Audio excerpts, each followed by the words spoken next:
Good evening, class. How are we doing?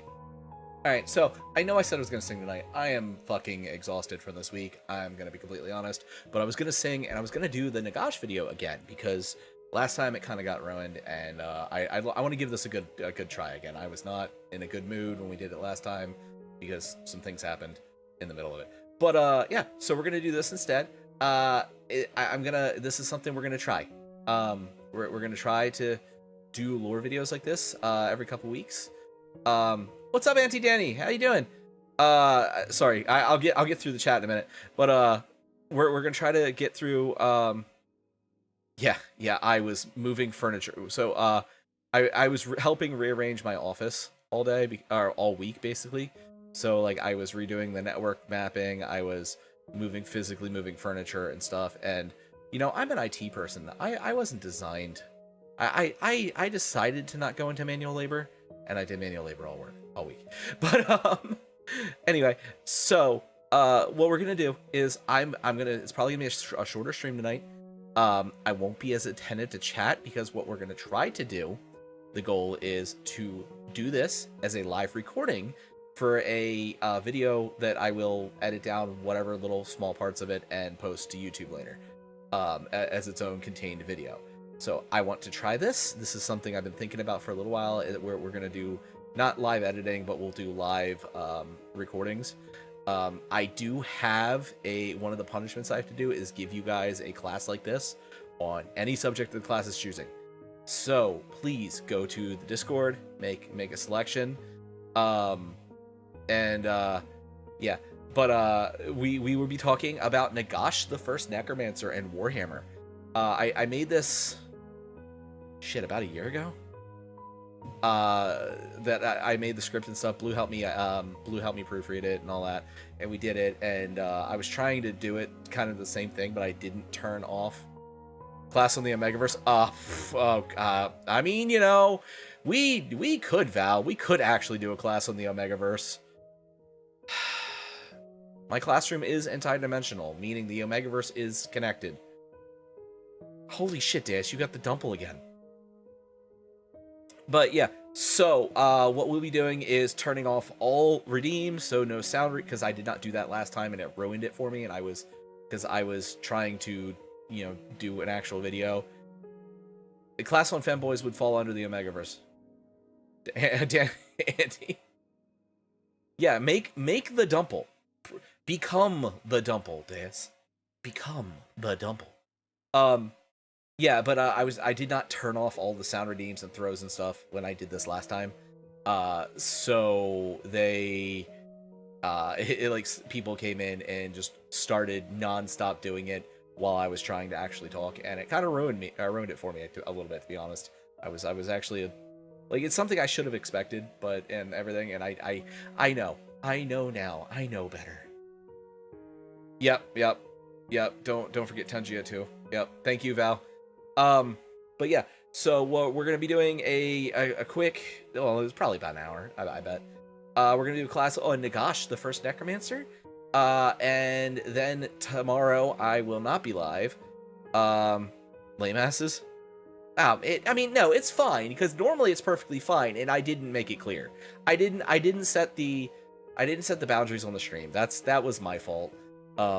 It was one of those, like, I was really looking forward to it, and it kind of ruined things for me, because I was like, I've been wanting to do lore videos since I started. That was one of the big things, and I don't have time to record them.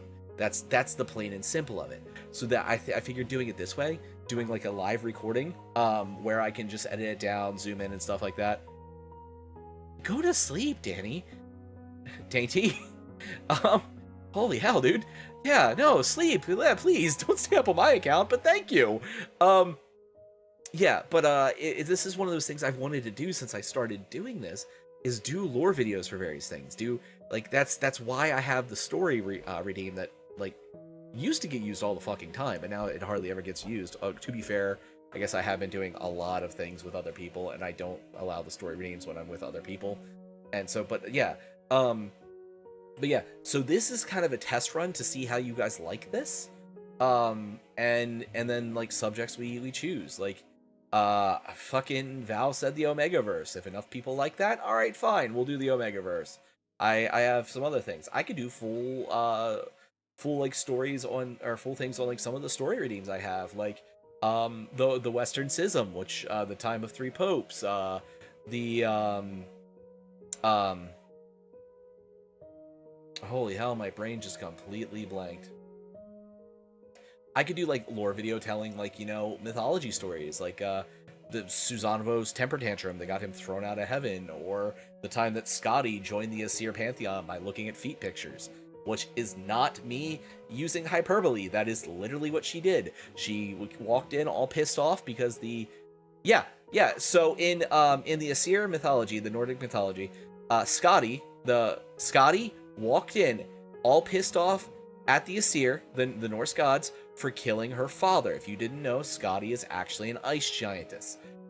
They're all pissed off that she's all pissed off they killed her father.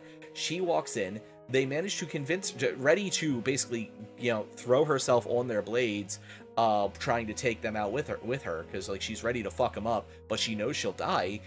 So like in the roundabout, Odin just goes, oh, yeah, okay, well, we can't have you doing that, because, like, yeah, okay, we had grievance with your father, like, we understand, but you shouldn't, like, kill yourself for this. So she goes, all right, fine.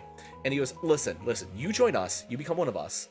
You know, you can have any of the young male bachelors that you like, you can have any of the young female bachelorettes you like, honestly, do whatever you want. And she goes, okay, get the 5 most eligible bachelors in... Oh, we're talking about Norse mythology still. Get the 5 most eligible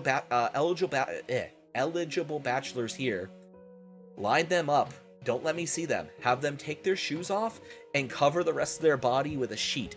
I will choose my husband based on who has the nicest feet. I'm not kidding. That's how the story goes. There's more to it than that, but that is the gist of the story.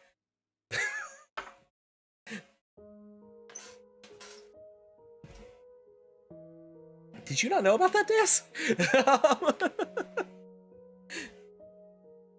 Yeah. So that's how Scotty joins the Aesir with feet pick. All right, let me catch up on these before we start the thing. But like I said, we're going to be taking the turning off all the throw and noise redeems for now. I'll read any check-ins that pop up afterwards. And we will be doing a lore video on the first Necromancer, Nagash. So this is a test run. So, but first of all, Crow, thank you for checking out the holy shit. You and they really like the Dumple tonight. Crow, thank you for checking out the implication of the Dumple. Deus, you also got the implication of the Dumple. We cover that. Steel, thank you for checking out Hidden Dick, Adventures of the Invisible Private Detective from the class library. Lunecra, love, thank you for checking out the Furby, Hell Special Forces from the class library. But yeah, so, let me turn off all these redeems.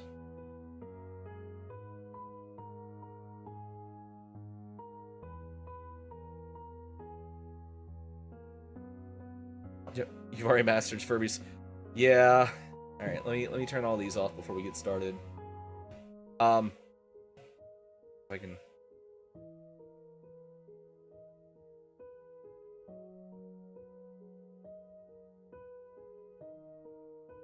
I want them to be able to earn channel points, just not do the redeems.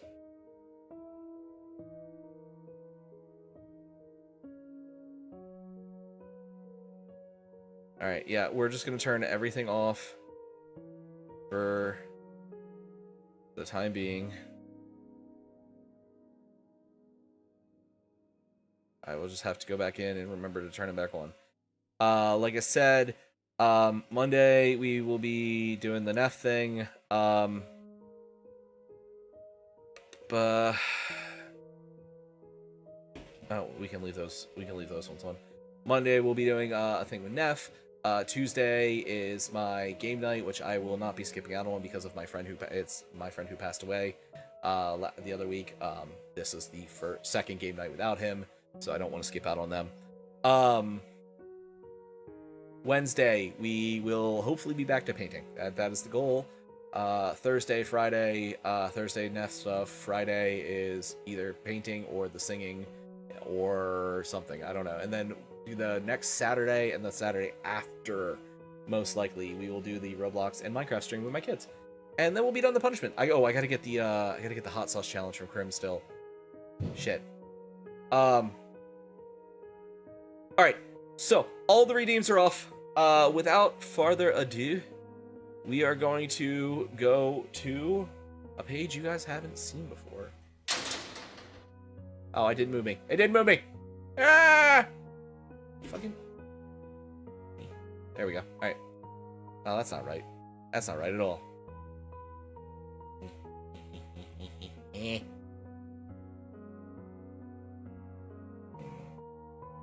Hello! Is that better? How does that look? I have the desk back. We brought my desk out of storage for this. Alright. So. Stand on the table instead? Well, then people demand.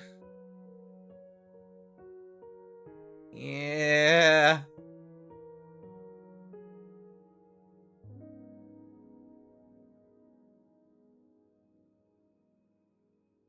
Hello. I'll stand on the chair instead. Hello. Hello, how are you doing? Can you see me? Can you see me do the lore video? Hello, I am now Nagash. Alright.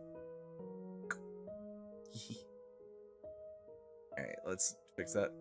Small scar? Yeah, exactly. Exactly. Okay. So we are going to talk about Nagash. Alright, I'm going to stop paying attention to chat now. Can someone pin me a message just saying I am doing a live recording of a lore video? I will get to chat and stuff afterwards. Can, someone for the...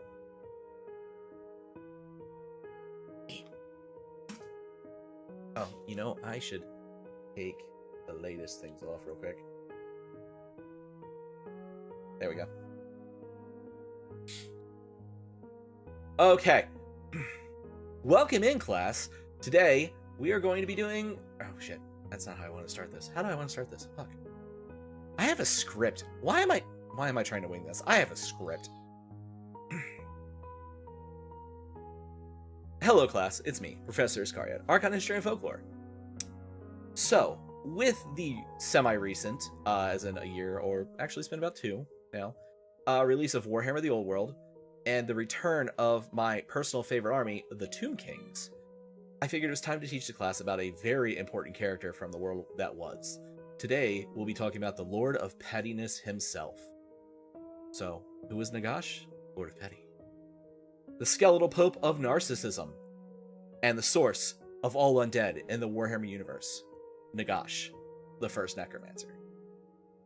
So, Nagash was born in the 3rd dynasty of Kimari, also known as the City of Kings in ancient Nekahara, otherwise known as Warhammer Egypt. The city-state of Kimari had been the ruling capital of Nekahara Empire since its founding in the ancient days of the King Setra. King of Kings Setra. Now, in Nekahara... Oh. I should... What did you do? Fuck.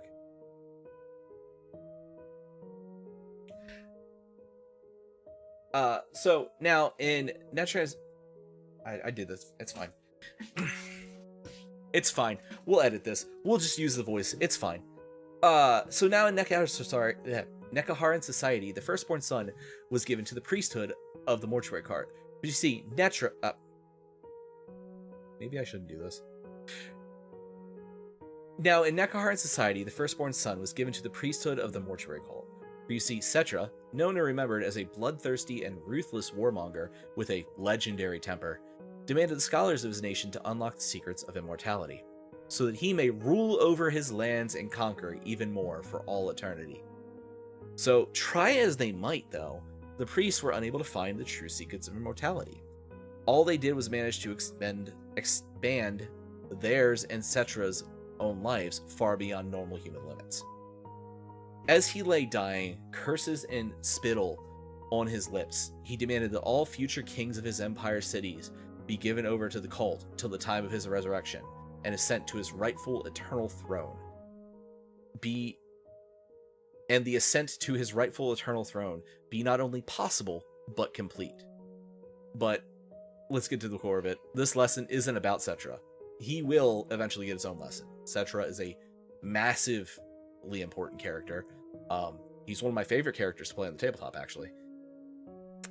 So, now that we've established that, Nagash was born the first son to King Ketep of the Third Kamaran dynasty. He was exceptionally gifted and talented in both intellect and magic ability. He quickly became one of the city's high priests, the youngest in the history of the empire, ascending at only 32 years old, actually.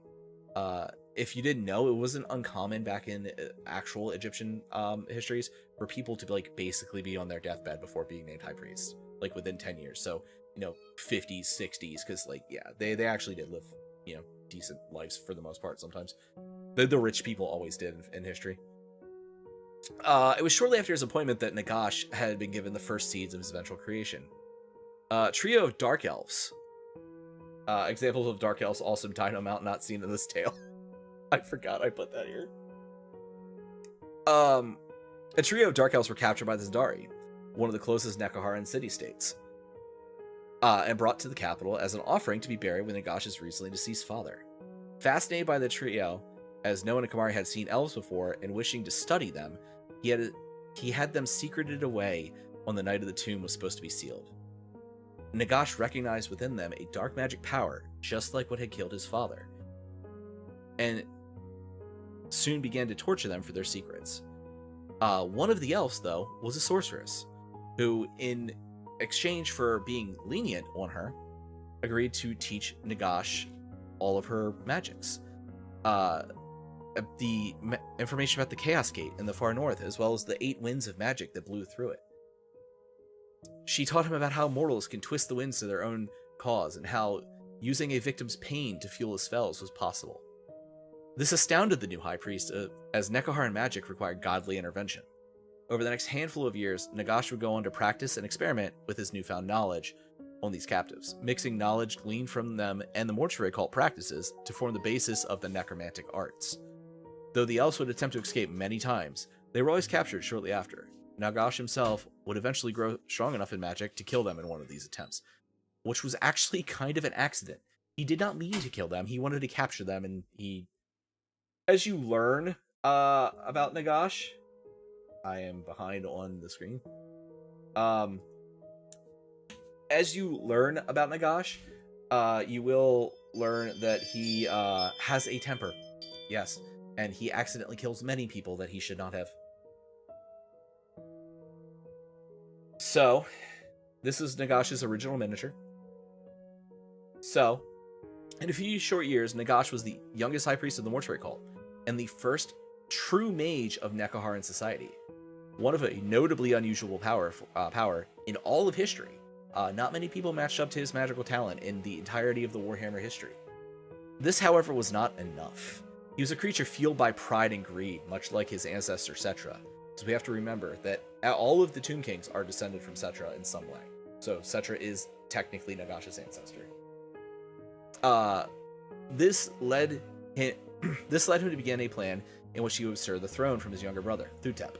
A throne he believed he had rightful claim on. You see, in his youth, his brother was very young and could not go to war because he was still a child. You had to be of at least a double-digit age to go to war in this society. Nagash had actually spent a small amount of time ruling in his father's stead over a smaller city-state of Hersteda, which was used as a staging point during his father's attempts to take over Lustria from the Lizardmen. It's just a general war against the Lizardmen, but he was attempting to attack Lustria to take land.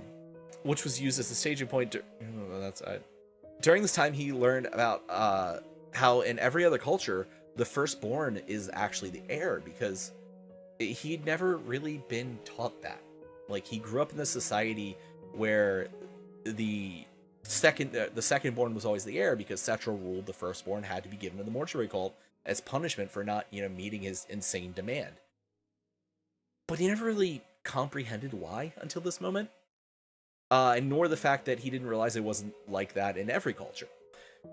Nagash never forgot that they were the odd ones out, though. This always drove him insane. So with his newfound powers, he began to plan his ascension. He collected other like-minded acolytes of the priesthood and outcast nobles, the first among them being another very important character from the franchise, Arkan the Black. I actually will probably be painting Arkan the Black on stream coming up soon. I have his miniature, his quote-unquote new miniature. I say, like, his miniature wasn't originally created during the end times, like, what, 10 years ago? But it's still a baller-ass miniature, and I will be painting that soon.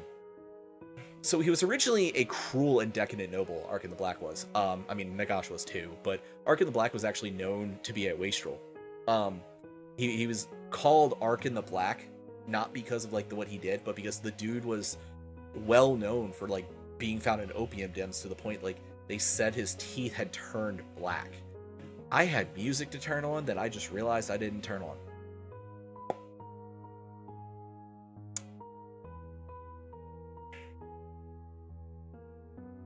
We'll turn it on now.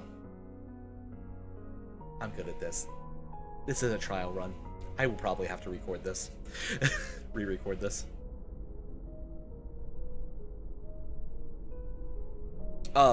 Yeah, so he was a wastrel that they said he spent so much time in opium dens his teeth had actually turned black, which is where he got the name. Of course, his model, he's just literally a skeleton, but that's more about that later. He would actually go on to become Nagash's greatest student, and pretty much his only eternal ally. Like, the only person Nagash would ever think of calling a friend, truthfully, is Arkan. The dude gives up his everything for Nagash. But we're not talking about his story, although he is a major player. So, one night... Where are we? One night, Nagash felt the board was set in his favor, and the group decided to enact their plan. Nagash snuck into his brother's room under the cloud cover, murdered Thutep's bodyguards, and kidnapped his younger brother. He took him out to their father's tomb and buried him alive. Literally, bricked him up in the tomb of his father's Great Pyramid. The tomb room of his father's Great Pyramid.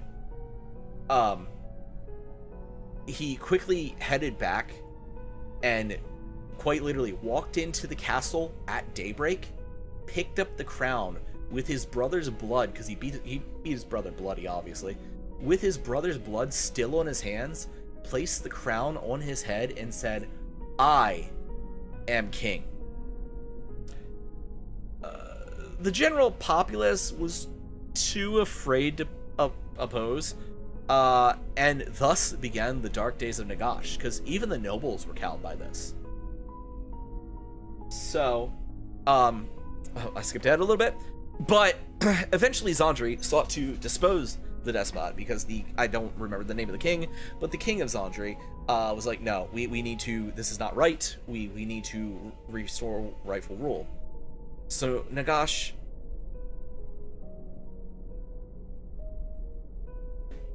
Nagash had his armies circumvent the approaching Zandri forces and sacked the city-states and marching them back to Kamari, catching the soldiers behind them. So the Zandri send soldiers out. They get to they're marching to them on the way to the gates of Kamari. Nagash sends his groups out under Arkan, has them go around a range of mountains, come back out, come up from behind Zandri after beating the shit out of the city to cow it, and then takes their people captive. The soldiers. But this was a pincer move that was actually considered disgraceful to the Neckaran ways of war, because they were very much, formations of lances, formations of archers, chariots. Like, it was very, very formal. It was unheard of. It was entirely unheard of in their way of war. So this cemented the fear of his rule in almost entirely, that he was willing to break all of their codes to be there. By the way, this picture is Ark in black. As you can see, his teeth are not black. But, he's also a skeleton. More on that later. This pretty much cemented the fear that he used to rule and cowed most of his other dissidents. Anyone that did manage to speak up was silenced nearly immediately. So, it was actually, though, on the eve of this battle that he would discover the first breakthrough of the necromantic arts, which we called the Elixir of Life. After many failures, Nagash discovered that by distilling human blood, he was able to make an elixir that greatly extended human life. Though the recipients would waste away and age as normal, they could not die from old age. They could, however, still be slain, so it was not a true immortality elixir. Wounds would heal and youth would be restored if they took subsequent doses. With this, he ensured the loyalty of his court and his advisors. It was at this time he began to pen the first of his 9 tomes.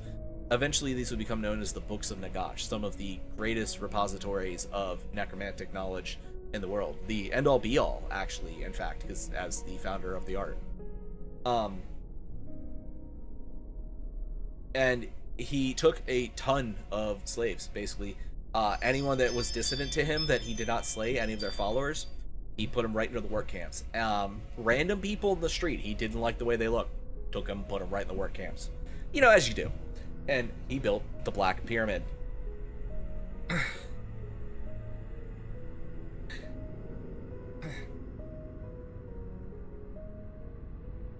So, the Black Pyramid is what he believed to be his greatest construct. It was to be a towering monument of necromantic power, built from black stone, with workers' bodies built into the walls where they fell, sigils of power carved and formed wherever possible in its construction. But there was still one threat to his rule. So as I implied before, Nagash could have been considered the embodiment of greed. He truly believed that everything in the world was his, and to deny him, simply deny him, was worthy of death. Like, if you were to tell him no, that was a death sentence. This extended to his brother's widow, Nephirim, which, yeah. She was said to be one of the most beautiful people in all of the Empire, and in fact, the entire world, one of the most beautiful people that ever lived. Nagash had actually desired her since he first saw her, and his second act after crowning himself king was to demand her to submit to him fully, mind, body, and soul. Because he couldn't legally make her his wife, or he could legally make her his wife, but she kept rejecting him, which drove him insane. She would go on about how she hated him for the murder of her husband.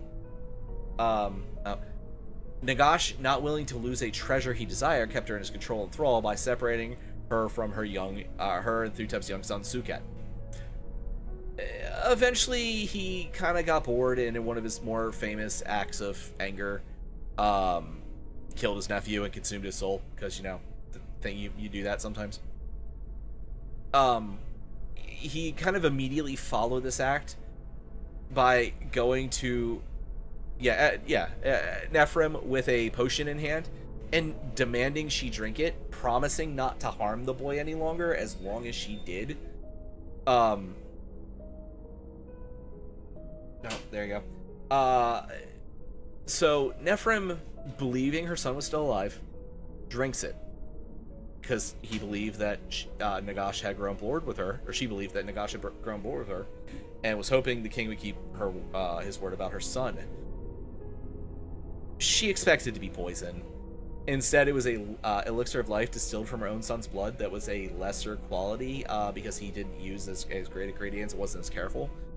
The elixir turned Nephirim into a being that was incapable of dying, and physically and spiritually bound. Well, not so much physically. She couldn't leave very far out of his presence without going into a catatonic state, but bound her spiritually to him for all of eternal misery. Like, plain and simple. It kind of had a big side effect, though. So there, that's a picture of what she was supposed to be. She was effectively the first Banshee in the Warhammer universe. That's what a Banshee's supposed to look at. she was unable to deny anything that Nagash asked of her because she was like literally bound to his will. She still had free will of her own, but she was undead. She was an undead creature, constantly in agony and unable to tell him no. He realized that he could control the undead. This broke Nekahara's covenant with their gods, though. You see, the marriage for the Kamaran royal family was a pact that gave the mortuary cult their connection to the gods. Queens of the Empire, all from the city-state of Lamaren, which is very important later on, were known as the Daughters of the Sun, a physical manifestation of the Empire's pact with their gods. And suddenly, in his greed, Nagash had turned the current Daughter of the Sun into an undying creature, meaning she could not pass on her status as the conduit for the pact. Meaning, the pact was now dead, because it could not reside in dead flesh. So suddenly, all of Nekahara society found themselves unable to cast their magics. Their gods had abandoned them, and effectively. Well, not exactly. They couldn't safely cast their magics, because, you see, the priests discovered that they were able to still perform their spells by physically, or not physically, but by actually burning their souls. They would immolate their own souls to power their spells. Eventually, obviously, killing them, because you're literally consuming your soul for this. The priests kind of looked at Nagash, called him a dickhead, and said, you know, that's the last straw. And they turned on him. Understandably so. One of his acolytes, with 4 other priests who were very upset about this whole situation, snuck into Ganache's crypt. Snuck into Nagash's crypt at the heart of the Black Pyramid one night. It was pitch black. They thought no one was around. They didn't really think that Nagash slept in a crypt already. Like, he wasn't even undead yet. Technically. They drilled a hole into his sarcophagus lid. They poured lamp oil inside and then lit it. Nagash didn't like that very much. Let me skip ahead where I'm supposed to be.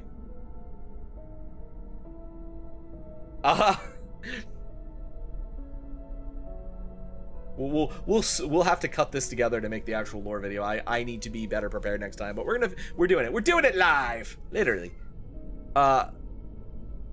Nagash burst forth shortly. Yeah, Nagash slowly just kind of got out when he was on fire. Nagash burst forth shortly after being set alight.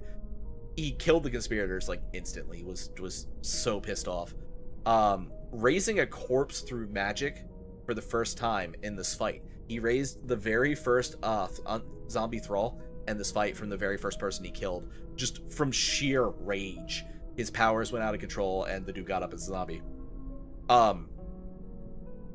In his rage, though, he immediately stopped, drop, and rolled, probably. Walked to the palace. Just went on a killing spree. Every single priest he could find was put to the blade. After which, aided by his, followers who had drinking the elixir of immortality with him, he cast a spell that killed every priest in Nekahara that was not quote-unquote shielded by stone in an instant. This was one of his first great magical acts, as far as the great, necromantic magical acts. This was the final straw for most of the city-states kings, though, because, you literally... Okay, you take away our magic that we need to live in the middle of the desert, and then you blow up the only guys that know how to possibly fix it. Come the fuck on, dude. So, in their infinite wisdom, they decided to attack him again. But did they group up? No. We all know from history that obviously the best way to attack a city is one at a time, in a line. You don't even draw your weapons until the guy in front of you is dead. This is obviously the best way to take on a city. Do you work together to siege multiple points at the same time and split their forces? No, that just makes too much sense. We need to skip ahead in the power play a little bit.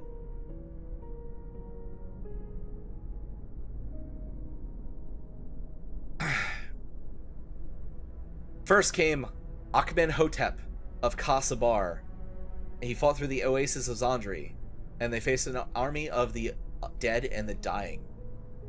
And wouldn't you know, each death of Amenhotep's army swelled Nagash's ranks. The Khasubrian troops almost won, actually, though. They did almost win, because there was no one that really knew how to command the undead the way Nagash did, and he couldn't be everywhere at once. And then Nagash decided to come to the field and unleashed a spell that summoned a swarm of locusts, and killing most of the rest of the army and forcing the rest, or anything that was left, into retreat. This continued for years, actually. Pretty much the same thing, where the city-states would come one at a time, and they would attack Nagash's forces. With just occasionally they would have successes. Most of the time it would be pretty even until Nagash showed up. But for every soldier that died, Nagash got another soldier. For every one of the undead they were able to completely destroy, they would have to sacrifice 3 to 4 guys, and there were just new undead horrors that looked like your friends next. So this continued for years until eventually a decade-long siege of the city-state of Mahark happened. We're going to talk about the young king of Lamia, Lama Shazar, who attempted to side with the Great Necromancer.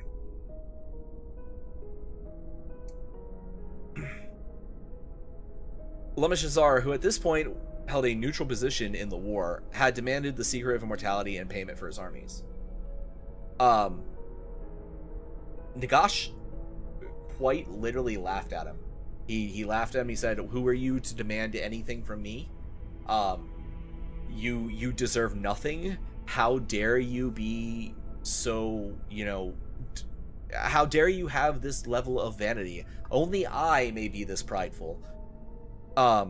He quite literally laughed him out of the throne room. At this point, though, remember our boy Arkin? He kind of become disillusioned with Nagash. This happens occasionally. You know how, like, friends have falling outs and then they get back together and stuff. Yeah, this is Nagash. Nagash and Arkin have, like, the most toxic, like, relationship in the history of Warhammer. He kind of got a little annoyed with Nagash, seeing that he turned down a, quite honestly, very useful ally. Lama Shazar's armies were fresh. They had sat out the war for the most part. They were very wealthy. They had access to Cathay, which is Warhammer China, so they were able to trade with Cathay and stuff. And Cathay, as we'll learn in a little bit, had some very interesting weaponry at this point in time. And he's like, "Look, we need to put these other kings in their places. Why did you turn away an ally? Like, we don't have to do this ourselves. Bring in some of the living and let them help out." So Arkin goes to Lama Shazar and he goes, listen, let's lay out a plan. Between Arkin and Lama Shazar, all of Nagash's allies were soon convinced to turn on him, basically for the same reasons that Arkin turned on Nagash. Nagash's pride was actively getting in the way, as a reoccurring theme when it comes to Nagash. As you can see from this picture, I'm a genius. Oh no! The only thing that fucks Nagash over more than, like, Nagash himself is Nagash's pride and the Skaven. But that's a different story. So the combined forces of 7 kings' armies were marched against the Undead Legions. I forgot I did that.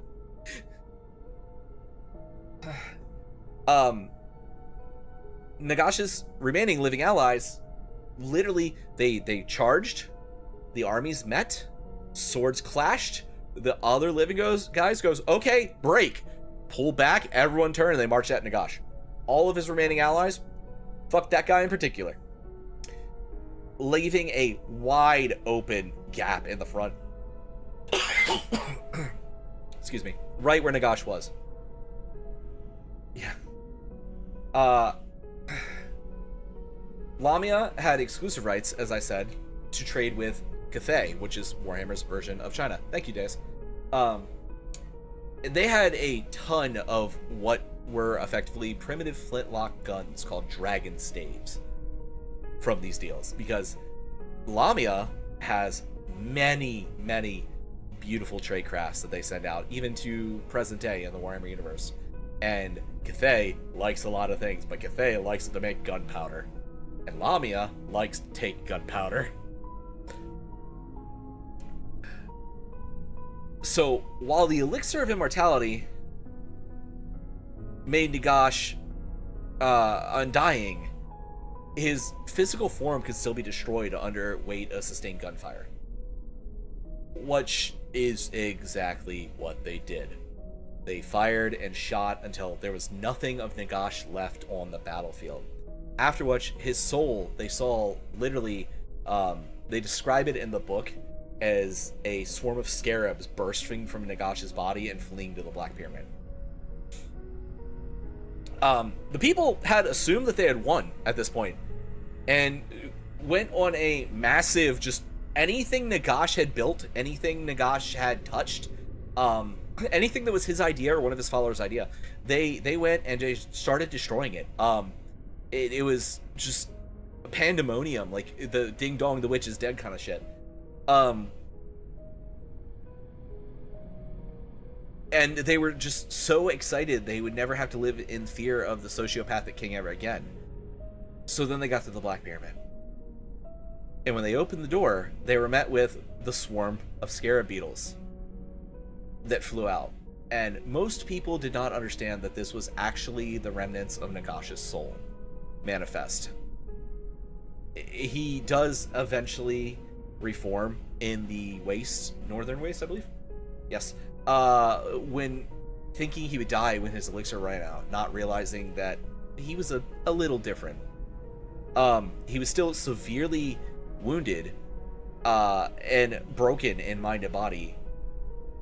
But he at this point had kind of achieved true immortality, not realizing it. So he started to wander the waste, dejected and believing he had lost everything. Not yet knowing his body would pretty much keep going even after being reduced to a skeleton due to the magics he had been casting and like the magical power coursing through his body. At the start he was heckled. Like all of the ghosts of those he had wronged, his nephew, his brother, various advisors and stuff that he had done wrong, with a priest, they were just constantly telling him that he's a piece of shit and like nothing. His brother's spirit kept repeating that he deserved every hard thing that befell him, and as well as informing that Nagash breaking the covenant of the gods had made it near impossible for the Nekaharan dead to find the afterlife, meaning they were all there to fuck with him. Every single Nekaharan that had died under Nagash's rule was there to mess with him because they couldn't get to the afterlife. Some nights his soul actually did detach from his body, and the spirits that were haunting him beat the hell out of him in spiritual form. Literally, they just stood around and took turns beating the shit out of his soul until in the morning he would wake up and his soul would reattach to his body through sheer force of will and spite. He would get up and continue on in the morning. So this continued until he chanced upon a group of scavengers. He sensed a power coming through the group and he had an idea. He posed as a dead body. So he laid down, he covered himself. He was already like emaciated and kind of desiccated and stuff. And he made himself look like a dead body that Skaven had just missed. And waited for them to get close enough. The Ratman, for their part, thought they just found a body in the desert, which to the Skaven means dinner. Oh, that's a step too far. Nagash surprised them and sprung up, slaying the group. The first which he actually like bit the Ratman's throat out. He literally like grabbed him in his teeth and ripped the Ratman's throat out. And he found that there was a mass amount of power coursing through his blood after the blood entered his mouth. Like, it reinvigorated him more than the elixir had ever. So he began to investigate the source of the power after killing the rest of the Ratmen, and found a glowing stone that we know as Warpstone. So Nagash is looking at the stone. He finds this piece of Warpstone, notices it's got gnaw marks on it, because to the Ratman,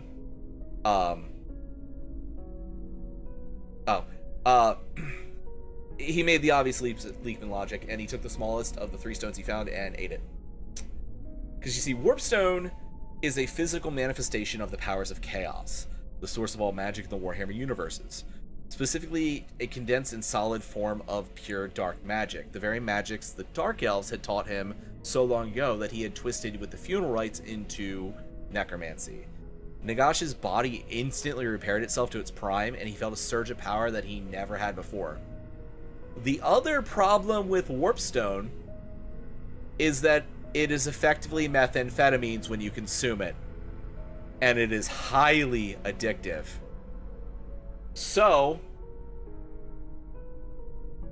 oh, here you go. Yep. Nagash just ate a sizable chunk of magical crack. That's what happened.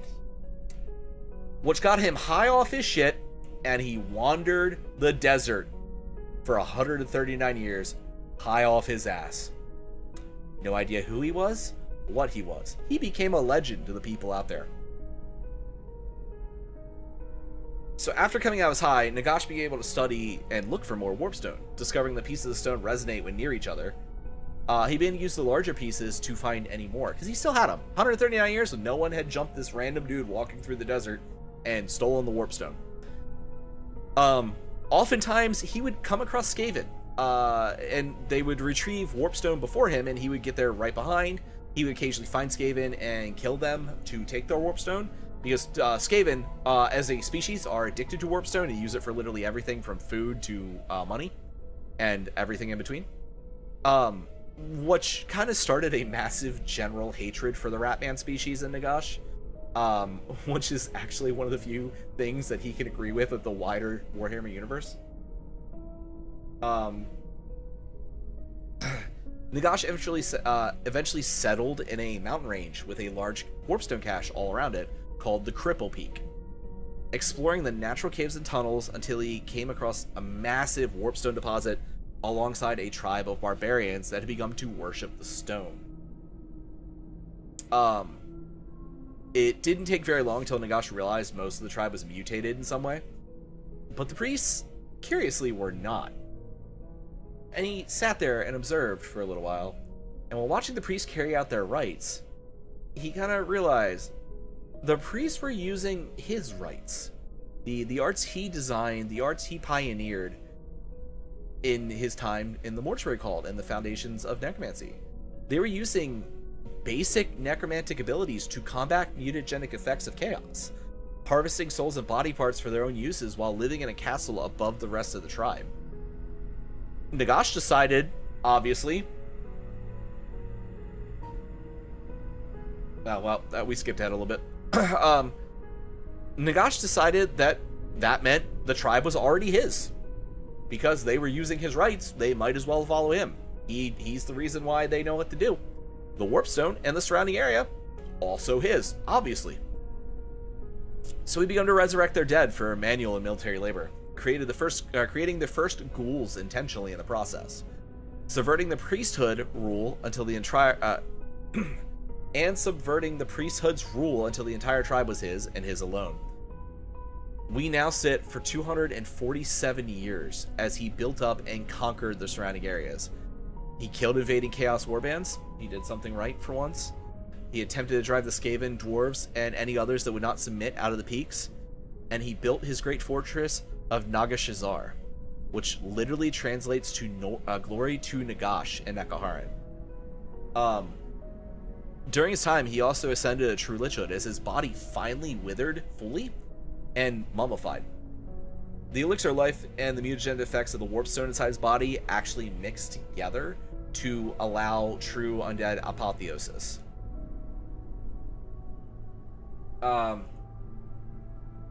Yep, there we go. So as I just said a couple minutes ago, you notice how I said attempted to drive the Skaven out? Skaven as a race are addicted to Warpstone. They're literally a race of magical, meth-addicted rat people. They use their technology. They use it in their technology as like batteries and power sources. Like their like laser cannons and their rotary cannons use like Warpstone. They fire magic bolts through it. They eat it. They use it as currency. And they knew that the Cripple Beak held one of the world's largest caches of Warpstone. It means the Ratman will not stop at nothing to have it. And despite 25 years of infighting, deciding who would attack Nagash, attempting to drive him away and get the Warpstone back for them, the Skaven did something they rarely ever did. Because Skaven, as a whole, are a race of backstabbers. They are almost incapable of working together. Nagash was a big enough threat that they did it. The largest Skaven army ever was put together and marched towards the mountain. When the Skaven attack began, Nagash sensed the absence of some of his skeletal miners. Assuming it was his living vassals destroying on the undead, he was furious and took direct control of one of the skeletons. And seeing through it, the hordes of Ratmen, because Nagash is able to, you know, do that WoW Hunter thing where he just looks through a zombie's eyes instead of a beast. In his mind, all he saw was vermin stealing his Warpstone. But then Nagash kind of believes everything is his, so everyone is vermin stealing his stuff. Nagash retaliated back in force, intending to eradicate the species from existence. This was literally enough for him to attempt full-on genocide of the Skaven.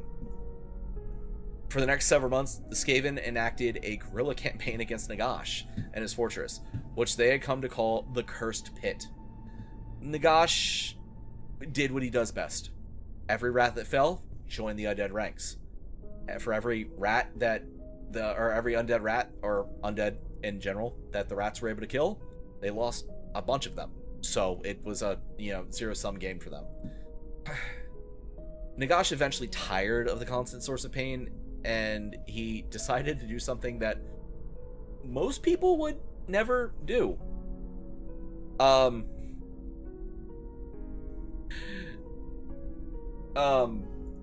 Because they just kept coming. They're rats. For, they could lose 10 rats and still have 100 more from a single litter. But he makes a truce with the Skaven when he realizes that he's not going to be able to beat them because there's too many damn of the things. They literally breed like rats. The Skaven, a suspicious species to begin with, were really confused because this was a sudden change of heart for Nagash. Nagash simply saw them as a resource to be used.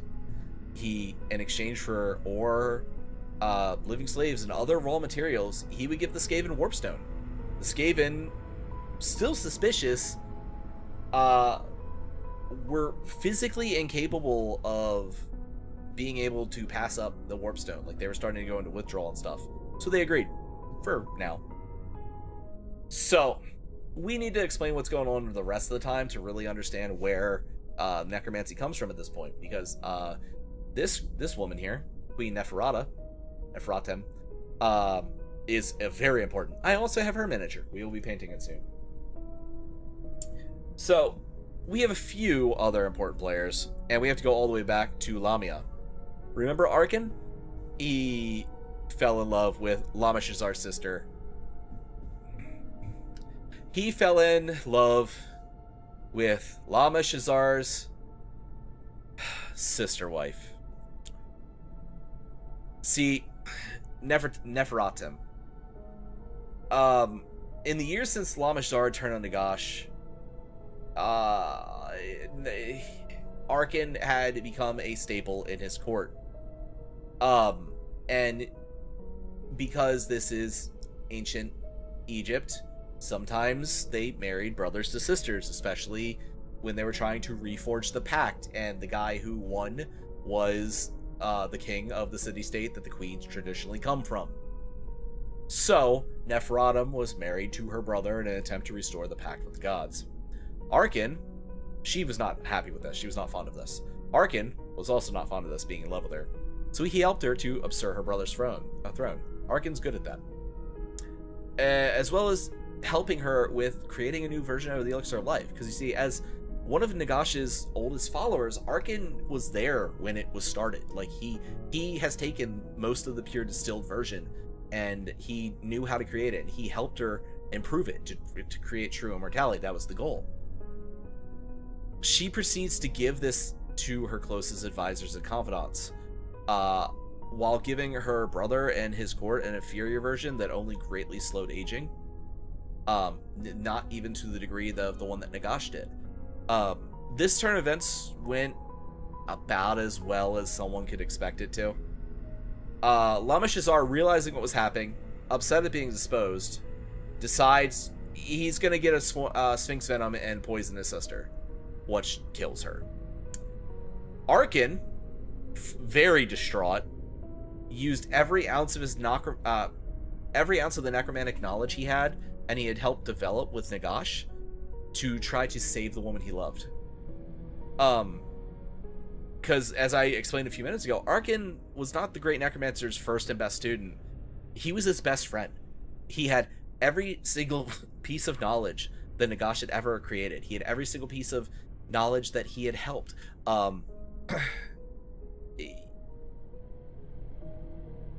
He could... Yeah, he had every single piece of knowledge that had been worked on since Nagash, since the armies that had destroyed all of Nagash had built. He had everything that wasn't destroyed, or even was destroyed. He had copies of that. She wouldn't awake from her coma, though, no matter what he tried.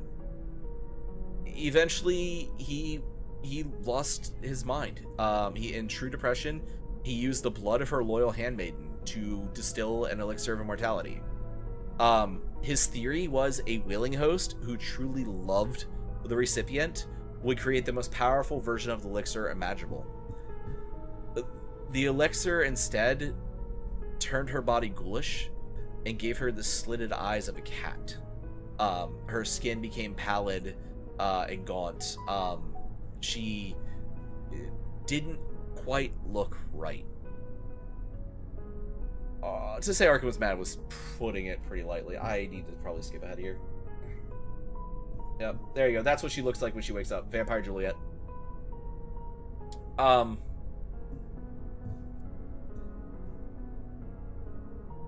Yeah, to say he was mad would be putting it lightly. In his grief, he marched right into Lamashazar's palace and slew Lamashazar before any of his guards could react. So fast was his blade, apparently. Which was followed by immediately being beheaded by Albarorash, the champion of the court, obviously killing Arkin. However, little did any of them know, the combination of the elixir, the necromantic magics, and the Sphinx Venom and Nephrotum had combined. And she got up. She got up. She arose. Violently. Now known as Neferata, the first vampire. Neferata proceeds to place herself as the eternal queen of Nekaharan society. She sires the original 5 vampire bloodlines at this point. You know, let me know if you've heard this, because Vampire the Masquerade, no. And she proceeded to set up a cult, worshiping her as an aspect of the Nekaharan goddess of beauty, magic, and vengeance. So, realizing what had caused Nagash's throne, she decides that she has to do something to keep the population in line. Her cult took the heirs of each city-state and brought them to Lamia. Yep, there we go. This is what her new miniature looks. This is what her newest miniature looks like. I have this. We will be painting this on stream at some point. I fucking love that miniature. It's one of my favorite miniatures in the game. Arkin also is riding one of these spectral, like, charger things. I don't remember what they're called off the top of my head.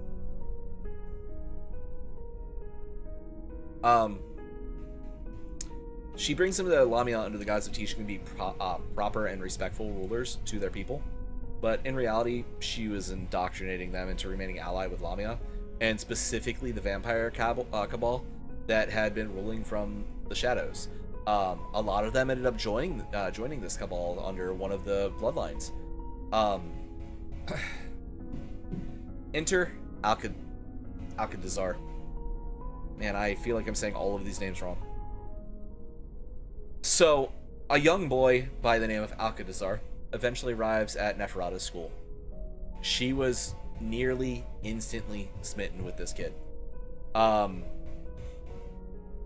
say kid, he was like 15 or so. Still kind of creepy because she was like 700 at this point.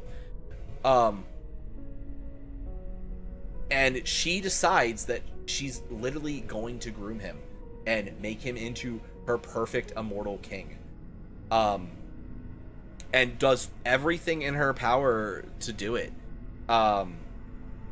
During this time, excuse me, during this time, the Sauron, who was the founding member of the Necrotech vampire bloodline, or the scientist bloodline, discovered and reinstated contact with Nagash while this was going on, for the record, informing him of all they discovered and accomplished. And when they get back, it was right around the time that Neferata eventually attempts to give her beloved Alcazar what they call the blood kiss, or the act of turning a person into a vampire. He was disgusted, to say the least. The revelation of her true nature was heartbreaking to him. He somehow never realized it, and he fled to the wastes. He ran away. But he would eventually unite the tribes and all of the, surprisingly, the power-hungry kings behind him, because the kings never gave up their goal to be the one true ruler, and attempted to overthrow the vampires. I don't know why that's so low on the thingy. So the vampires, in response, fled to Nagash. They pledged allegiance to him. They became his captains and his generals. Nagash actually even traveled to Arkin's tomb and resurrected his student as a lich in the same manner as himself. Despite his betrayal, Nagash always kind of had a soft spot for Arkin. Like I said, it's the only guy that Nagash would ever consider a friend. And no matter how many times Arkin betrays him, he's the one person Nagash will always forgive. Nagash sent these vampires into battle to reclaim what he believed was rightfully his once again. Namely, the entire nation of Nekahara. With legions of skeletons and zombies at their beck and call, the vampires harried the living all over the country. Unfortunately, for the undead forces, Alcatazar had been raised by them. Given the best tutors in every subject, and secretly empowered by an elixir made from Neferata's blood from birth. Yeah, you know, the book says that he was empowered by this blood from birth, but like, he was in his teens when he first met her. So I'm not really sure how that happened. Anyway, all in an attempt at making the perfect king for them. He soundly handed Nagash's forces defeat after defeat, even driving all the vampires to flee through the world. Nagash,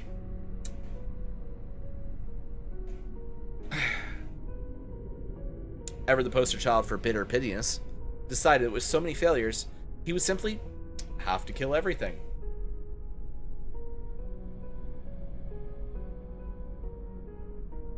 For, as the first and greatest necromancer, he would still be king, and then could bend the knee to the undead population to his will, because he did not care about anything other than them worshiping him and listening to him.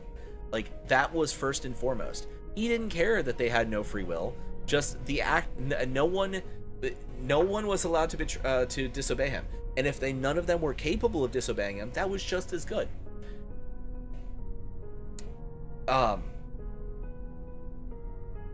Demanding his Skaven allies to poison the River Weekday, which is the Warhammer's version of the River Nile.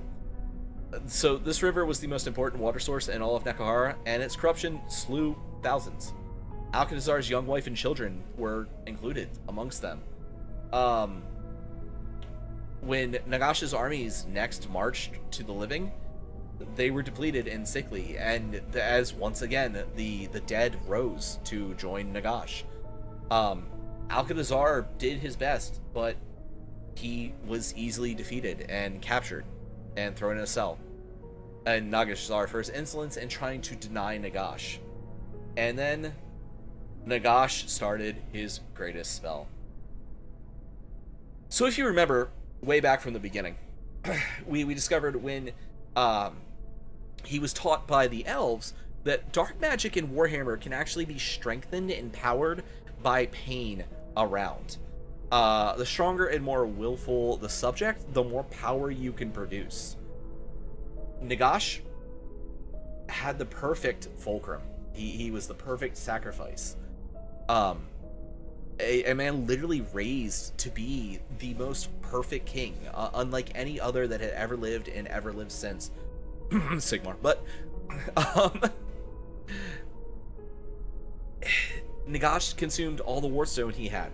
He just was like, all right, fuck it, we need all the power we can get. He drew on all the power contained within both Nagashazar and his Black Pyramid, and began to torture Alcatazar to gather power for a spell that would kill and decay all living creatures in Nekahara, as well as raise all the dead, binding them to his will for all eternity.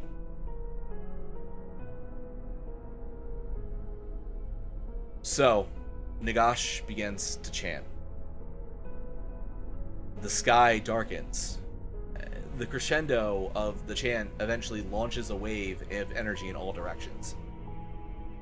Every creature and plant in Nekahara collapses as a wave washes over them. Literally, in seconds, decaying to nothing but bones. Alcatazar, at the center of the spell, was unaffected and could do nothing but look on in horror as his beloved land and his people literally turned into skeletons in front of him as far as he could see, and even farther. It broke the man. The Skaven witnessed this and realized that they would be the next to suffer Nagash's wrath. They still wanted the Warpstone, though. So what does a rat race of pathological backstabbers do? Well, they do what they do best and plot an assassination. Except, rather than sacrifice themselves, they saw a perfect agent right there in front of them in this broken man. Someone with a grudge against the great necromancer. So the Skaven free Alcatazar and give him a powerful sword made out of pure warpstone, named the Fellblade, and they depart without any word. And I want you to imagine this. So as you can see here, this is what a Skaven looks like. Yes, literally a rat man. We can back up a second. I should look at that. Alcatazar is locked in a cage. Nagash wandered the fuck off. He's like, fine, I casted my great spell. This dude, not really knowing what Skaven are, because like Skaven are kind of secretive, like people know they exist, but they're kind of like cryptids, despite the fact there's literally millions of them under every city. No one believes they exist. So he's never met these things before. So these little 3-foot tall dudes with snouts sticking out of robes and rat tails shuffle up to his cage while he's sitting there heartbroken, watching everything he ever loved decay. They pick the lock and open it. So he sees like 3 little guys like that, just literally, you can't see their face, just their snout and their tail in robes. They pick the lock. They don't say a word to him. They walk over to him and they throw a green glowing sword at his feet, made of pure stone. It would look like it was carved out of like granite rock. And then just wander the fuck off, leaving the gate open. They don't say a word to him the whole time. They don't acknowledge him. They literally just walk into him, throw the sword at his feet, and leave. So, Alcatazar, I'm assuming from grief, because I would have so many questions, doesn't question a single thing about this. He sees the sword, he picks it up, and he walks to Nagash's throne room, where the Great Lich is attempting to rest after his spell. Weakened as he is, as I said, he just cast his most powerful spell yet. Alcazar kind of jumps him. He gets the jump on him, and he immediately cuts off one of Nagash's hands before spinning and bisecting the Lich. Nagash, for his part, genuinely felt the fear of death for the first time in his whole existence. Because, you see, despite being as powerful as he is, despite being an immortal Lich, Warpstone is still chaos manifest. It is raw, distilled chaos energy made physical.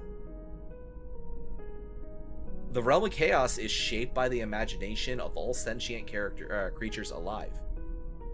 So when the Skaven decided they were going to create a weapon to kill Nagash, they created a weapon out of the one thing more powerful than him, with such malign intent that it radiated and drained the wielder of life as well. So many people wanted this Lich dead that the weapon made to kill him is the only thing that can actually kill him, because it's made from the raw, distilled energies of imagination, of the collective unconscious imagination. Realizing this, Nagash screamed in rage, and he grabs Alcatazar by the throat, attempting to choke the life out of him with his remaining hand before Alcatazar can strike the final blow.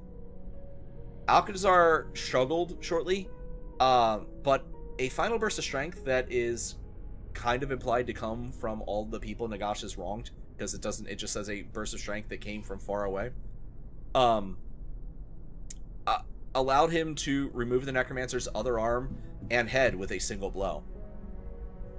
He falls to the ground and he gets up, and in front of him are the four pieces of the Lich. Looking upon the ruins of his kingdom and the people as he turns away, Alcatazar falls into an even deeper despair and walks off into the corrupted desert, eventually succumbing to the wounds inflicted to him by Nagash and the wounds on his spirit by the Fellblade. Skaven, for their part, as soon as Alcatazar leaves, gather all the pieces of Nagash's body and they burn them in a warpstone-fueled fire, once again using that raw force of the collective unconscious's hatred to burn the Lich to ashes. And then they scattered him all over the world. So, the Great Spell had an unforeseen consequence, though. This is where my boys, the Tomb Kings, come in. All of the dead kings and priests of Nekahara had also been raised, because as you see, Nagash wanted to raise the undead to his will. All of them believed themselves to be the rightful rulers of the Empire, including the one man who could make that claim. Cetra. Cetra the Imperishable was back, and he had a bone to pick. I will not apologize for that joke. Specifically with a certain one of his descendants who is thought to ruin all of Cetra created. So, unfortunately, at this immediate moment, Nagash was dead. By the way, this is my girl. This is my favorite. She's my girl. That's who I always played. So, let's just say you can't keep a good Lich down. Did I not do? Oh, I didn't do any more here. So we're gonna go back. All right, we'll look here. So the artifacts of the Great Necromancer at this point proceed to make the rounds for centuries. Anyone who used them or even comes into contact with them proceeds to become obsessed with Nagash's teachings. They literally impart parts of his soul upon the people who touch his artifacts, and driving them to be ever more like him. Little did anyone know, the soot that had once been the Great Necromancer and the ashes were moving little by little, month by month, year by year. They were making their way back to his most important monument, eventually falling into his sarcophagus piece by piece by piece, and an ooze began to form that congealed into the form of the Lich.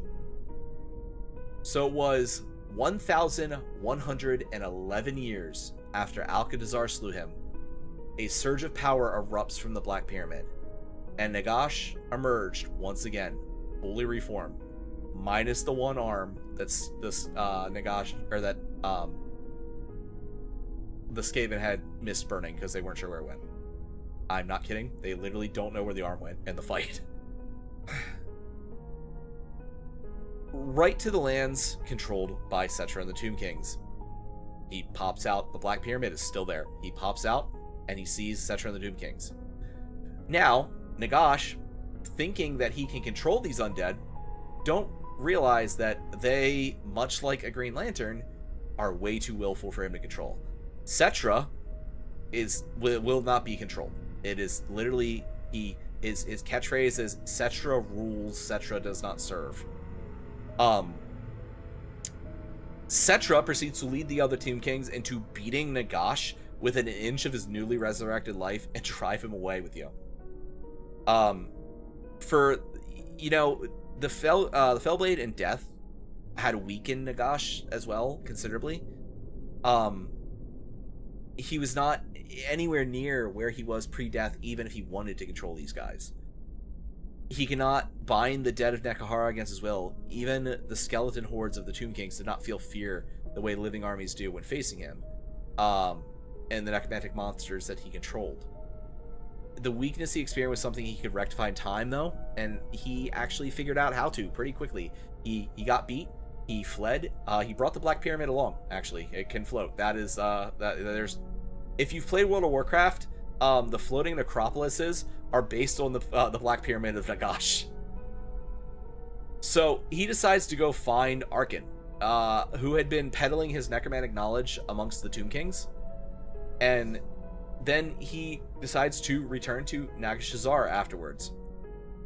Only the Skaven had taken over. It had become a Skaven den. He proceeds to drive the Ratfolk out of the Cripple Peaks once again, before gathering all the Warpstone he could physically and magically carry, and stashing it in his Black Pyramid, because he's about to go on a tour. Because Nagash realizes he has an untapped power resting in the artifacts from the users over the last few centuries. He crafts himself a replacement arm out of Warpstone, and then discovers his crown had been taken to the far north by a human shaman.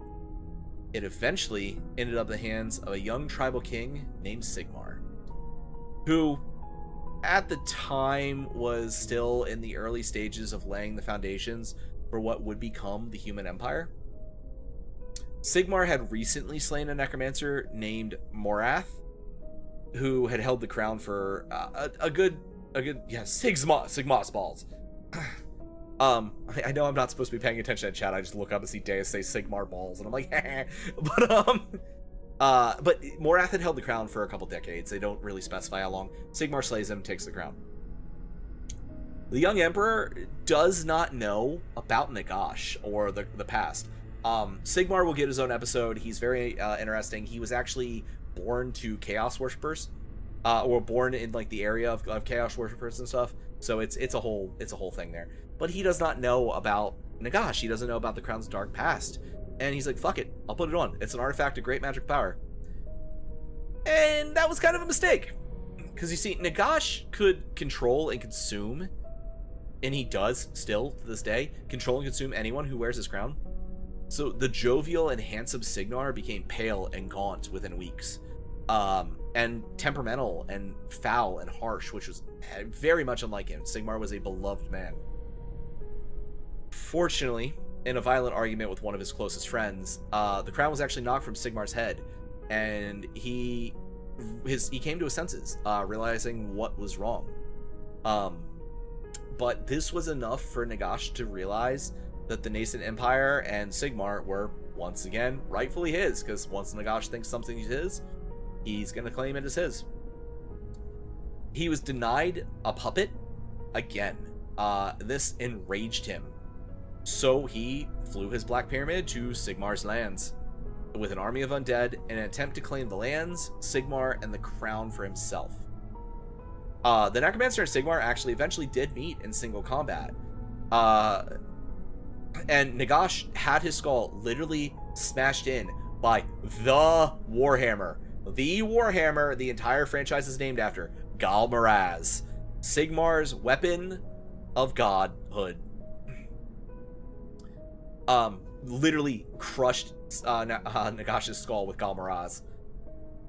In the final moments before his second death, Nagash, in yet another act of spite though, he decides to curse all the vampires, because he had called them to his side for this, and none of them responded.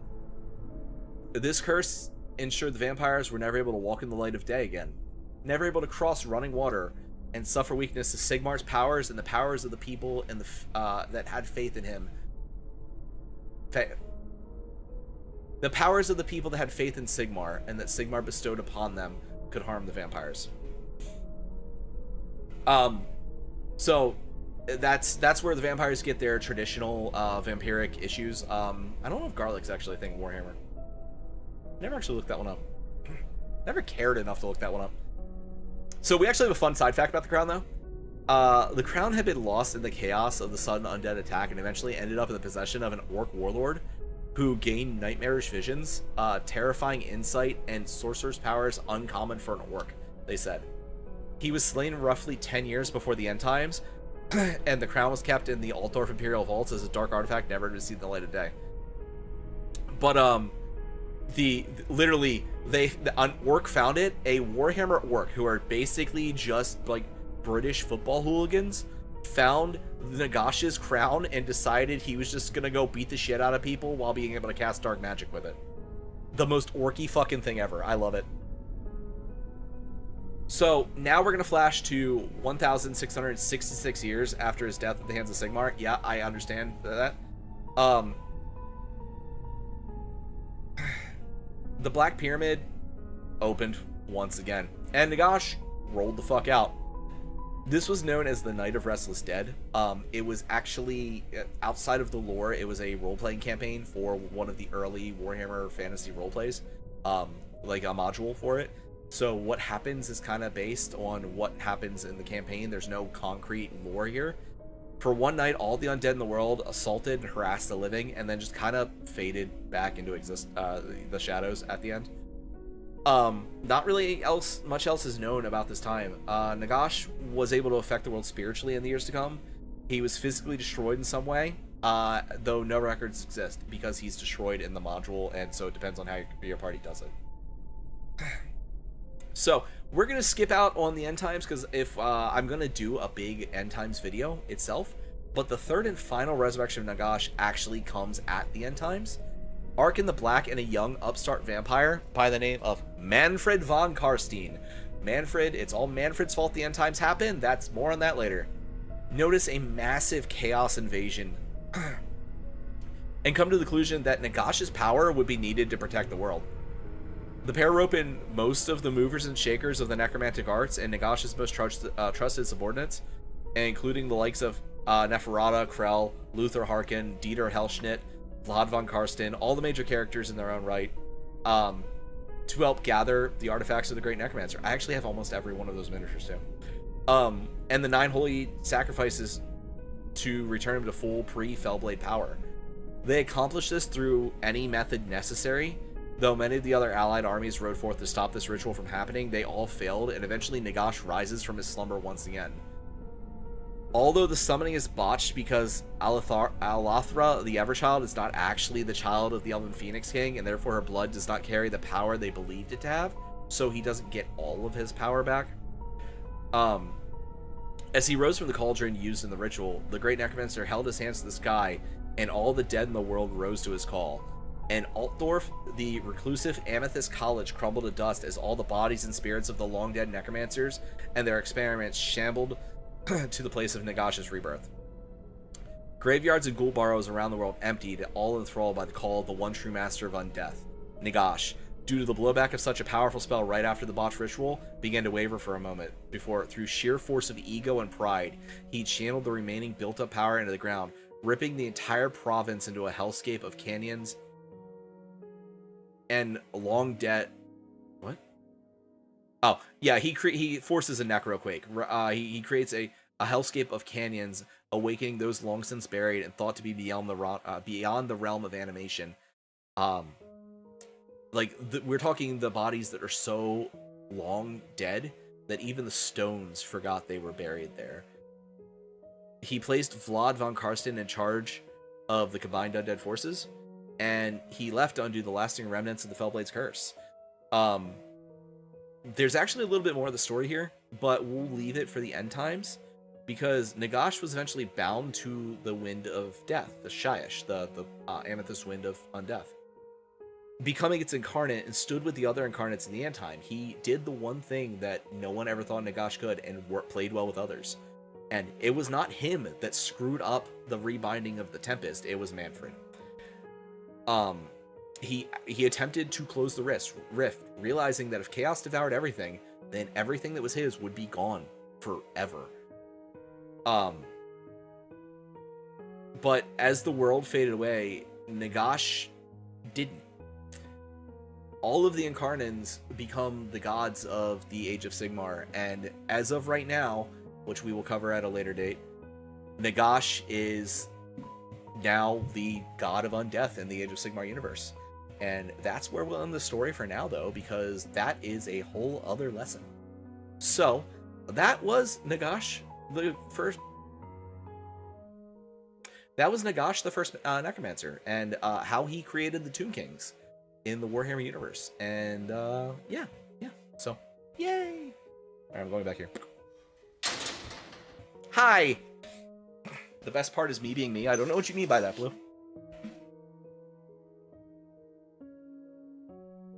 If it's truly grimdark... Oh, about the garlic, yeah.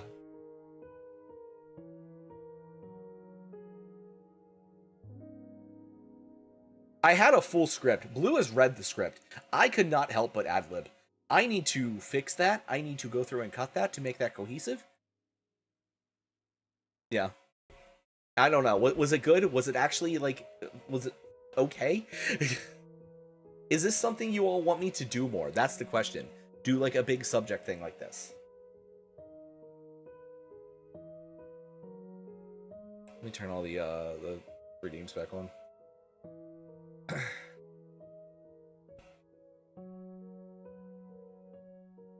Ramble about weird nerd stuff more. Okay. I need subjects. I need to know what you guys want to learn about. That's the thing.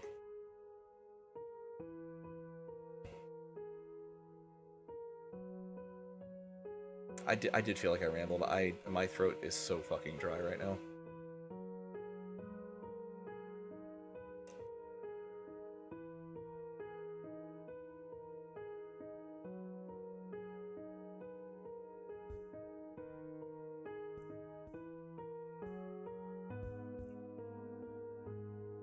Alright, all the stuff's back on.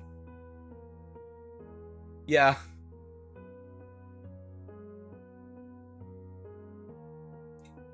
I was actually reading the script you looked at before. It's been a while since I read it, so I kind of ad-libbed a lot of it, because I read through it, like, kind of, yeah. These are the same slides I made last time. I didn't realize I never finished it, though. So I'll have to actually edit that and put proper things in here. But hey, I got the audio. I just chop the audio up and stuff. I just need time to edit it.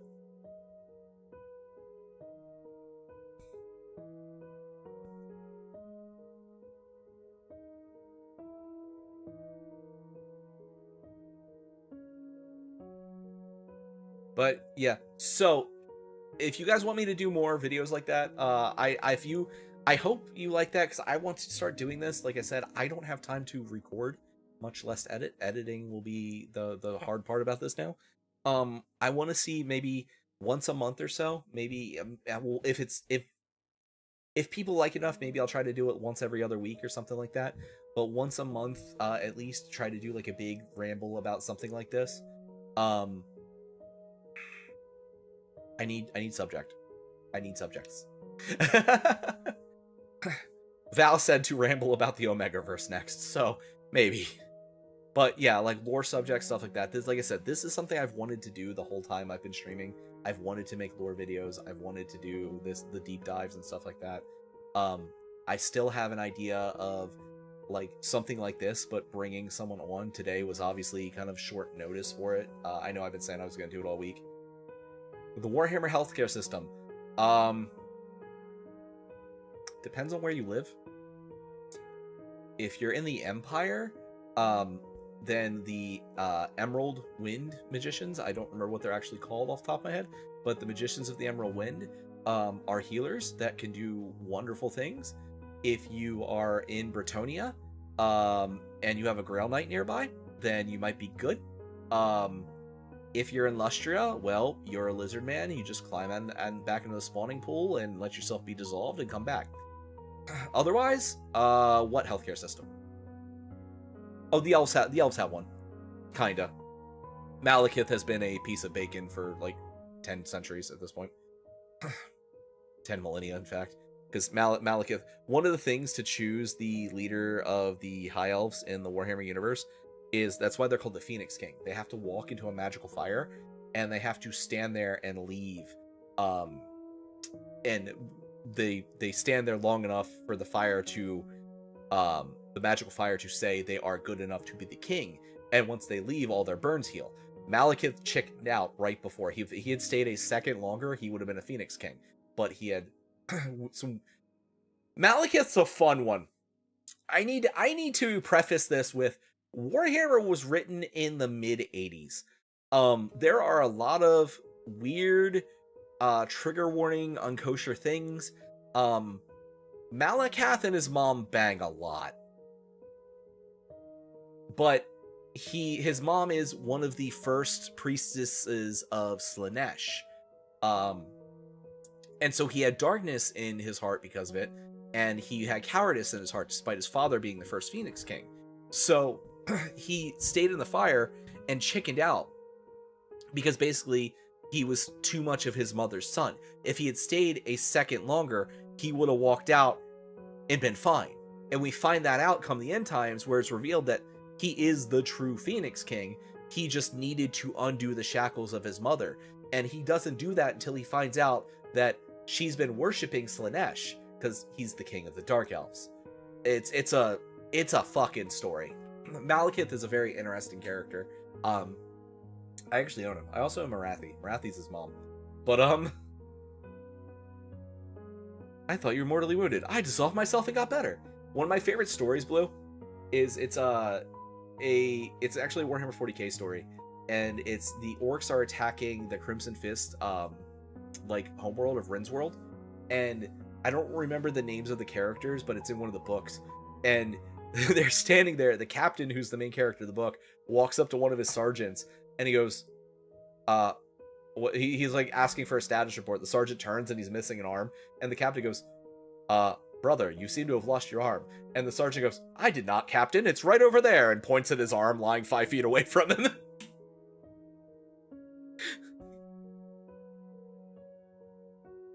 Warhammer's full of fun shit like that.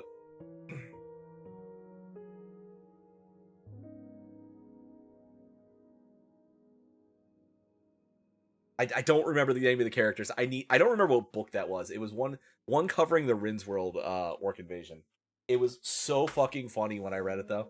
It's just like, if you like Necrons, the Infinite and the Divine is fantastic because it's just the movie Grumpy Old Men, but with space robots, like Egyptian space robots.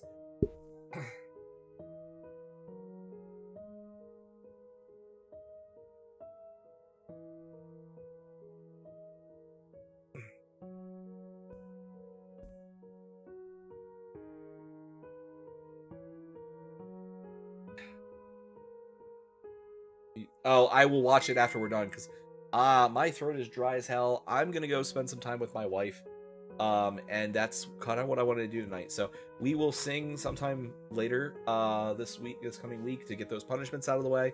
I still have the punishment class I need to do, so if we're doing the Omegaverse, then just drop ideas on the Discord. If you guys want me to do more nerd rambling like this, drop ideas on the Discord, please. I will be attempting to edit this, or paying, I don't know how much, if I can pay someone to edit this right soon, because I've got something else in the pipe for that right now. But yeah, so we are actually gonna drop on to I. I is playing Silksong, and I don't get to raid her very much, so we're gonna do that. Yeah, so that was Nagash, the first Necromancer, though. I really genuinely do hope you guys enjoyed it. I know I botched a lot of it. I need to be better about that. But you know how I am, where I riff apparently too much. So I'm gonna go rest, because this week has been a lot.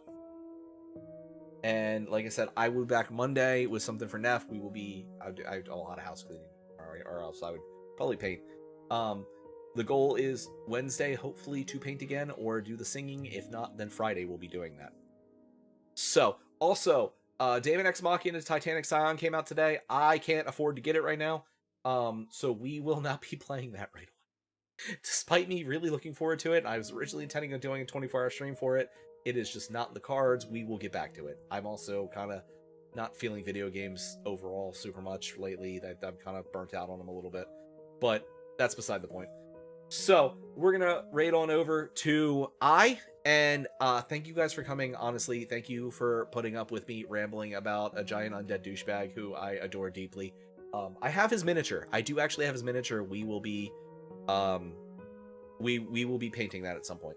But anyway, thank you for coming. Thank you for hanging out. Have a good weekend, everyone. I will see you on Monday, and class is dismissed.